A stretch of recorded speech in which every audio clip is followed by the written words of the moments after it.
Assalamualaikum warahmatullahi wabarakatuh. Perkenalkan, nama saya Asar Fania dengan nomor BP 20105222040 dari kelas M2 Ekonomi Mikro jurusan Manajemen Universitas Andalas. Kali ini saya akan membahas tentang pasar oligopoli. Pasar oligopoli ini adalah pasar yang hanya memiliki beberapa penjual, dengan masing-masing menawarkan produk yang serupa atau identik dengan yang lainnya, baik itu dalam bentuk, rupa, serta harganya. Ciri utama dari perusahaan oligopoli ini adalah adanya ketegangan antara kerjasama serta kepentingan pribadi masing-masing produsen.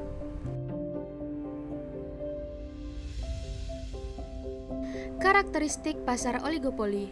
Yang pertama, adanya beberapa penjual atau perusahaan yang menawarkan produk serupa atau identik. Nah, produk ini dapat dibedakan hanya melalui kualitasnya, sementara yang lainnya adalah sama. Yang kedua, antar penjual atau perusahaan saling bergantung. Perusahaan saling memiliki ketergantungan, membatasi kendali harga kecuali oligopoli kolusi.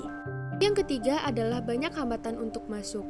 Bagi produsen baru akan sangat sulit untuk memasuki pasar oligopoli karena produsen utama sudah memainkan harga produk, sehingga produsen yang baru saja masuk akan sangat kesulitan untuk bersaing dengan harga produsen yang sudah ada. Jika dipaksakan, produsen baru akan mendapatkan keuntungan dengan sangat kecil. Yang keempat, persaingan non harga yang tinggi. Dikarenakan itu, maka antar penjual harus memiliki strategi pemasaran yang sangat-sangat matang. Dikarenakan jumlah produsen dan ragam produk yang tidak terlalu banyak, maka persaingan akan menjadi sangat-sangat ketat. Hal ini membuat promosi dan pemasaran harus gencar dilakukan karena dikhawatirkan konsumen akan berpindah ke produsen lain. Kolusi dan kartel. Kolusi artinya kerjasama, yang mana kolusi adalah kesepakatan di antara perusahaan di pasar tentang jumlah yang akan diproduksi atau harga yang harus dikenakan. Selanjutnya adalah kartel. Kartel artinya bertindak serempak, berarti tindakan serempak yang dilaksanakan oleh sejumlah pengusaha di pasar. Ini bisa dilakukan untuk bertindak menaikkan harga atau menurunkan kuantitas, menaikkan kuantitas, dan pangsa pasar. Jenis-jenis oligopoli. Yang pertama adalah oligopoli murni atau homogen. Jenis oligopoli ini, barang yang dipasarkan hanya ada satu macam, tetapi banyak pilihan atau banyak variannya. Perbedaan harga antara produk satu dan produk lainnya juga tidak terlalu jauh.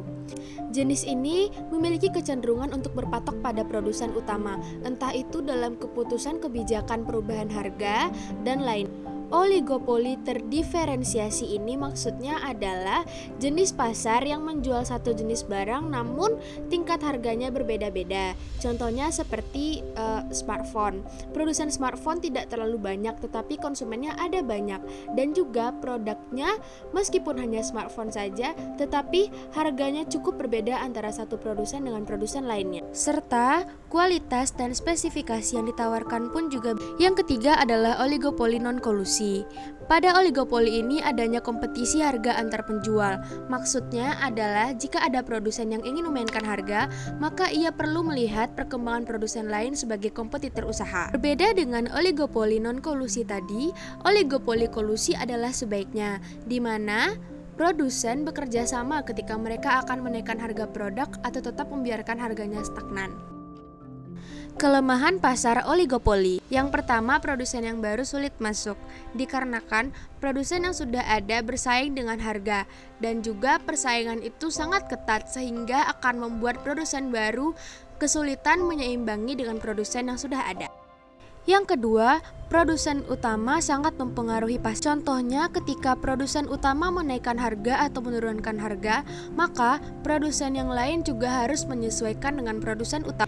Yang ketiga, harus ada strategi marketing yang bagus. Hal ini dikarenakan adanya kesamaan antara harga, produk, dan lain-lainnya, maka produsen harus pandai menarik perhatian konsumen agar konsumennya tidak beralih kepada produsen yang lain.